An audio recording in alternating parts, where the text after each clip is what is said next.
folks, if you find this video valuable and you like it, please give it a thumbs up and be sure to subscribe to our channel. We really appreciate it. Josh and I are trying to grow this channel, and we really appreciate it if you'd subscribe to it when we have more videos like this, FPV videos, other drone videos, DJI videos, and we'll be doing tricks, and well, mainly Josh will be doing the tricks, freestyle, things like that. So be sure to subscribe, and we really do appreciate it. Hello everyone, Randy coming back at you at FPV Trends, and today we're going to talk about the Avata normal mode flight time and the sport mode flight time. Now, DJI says that you'll get up to 18 minutes flight time. Now, we all know that that's in a controlled environment. It's probably indoors, no wind, and it's probably just in hover mode. Now, while I'm not doubting that they got 18 minutes of flight time with their drone doing it that way, the reality is when you're using this in real case scenarios, you're not going to get 18 minutes of flight time. But what I tested out was, and again, this is just one test, okay? You would, to really get an average flight time, you would really need to have, you know, hundreds of tests and then average them all together. But I wanted to do this just off of one normal flight mode and then one sport mode flight mode, and just see just what the difference is and how much difference it is between what DJI says. Now, I've created two videos here that are going to show up, and they are both flight times. The first one's normal mode, the second one is sport mode, and rather than you having to sit here for the full time frame of both of them, I've sped them both up, so each one lasts less than a minute, and then at the end of it, you'll see exactly how much flight time I got in that particular mode. So without further ado, let's go ahead and get to the flights.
So as you can see, in normal mode, I got about 9 minutes and 31 seconds of flight time. And now I got to tell you, the wind was blowing at between 5 and 10 miles an hour. There were a few gusts.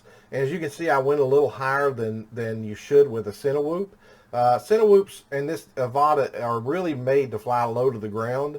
And they're great for indoor flights as well. They're not really meant to go up 300-400 feet. So if you're going to buy the Avata expecting to be able to fly way up, you know, in the sky and be able to look around, you can do it on a calm day, but I'm telling you, the Avata was not built for that. The Avata was built for flying low to the ground and getting things, you know, flying through trees and the woods, and that's what a Cinewhoop does. It's called a Cinewhoop for a reason, and that's because you get cinematic video low to the ground. And it's great for indoors, like if you're doing real estate videos or restaurant videos, something like that, it's awesome for that. But I got 9 minutes and 31 seconds thereabouts. Now, full disclosure on that, I started with the battery. It was only at 98%.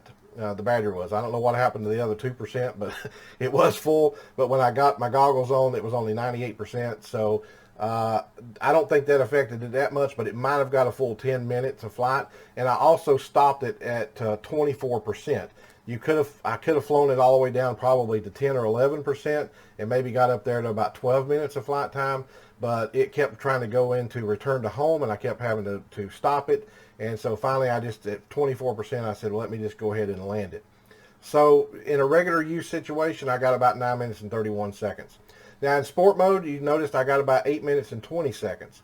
Sport mode, the battery was actually at 100% when I started it, and I stopped using it at 22%. The battery, when I landed, the battery was at 22% left. So again, I could have flown it probably down to 10 or 11%, but I didn't because it kept going into return home and wanting me to return home and tell me my battery was low. So I did get about 8 minutes and 20 seconds. Now, that's actually really good because most Cinewhoops, you'll get about 6 minutes in them. I mean, there's a few out there that are DIYs that people have built that they're saying they're getting 8, 9 minutes on a 6S battery.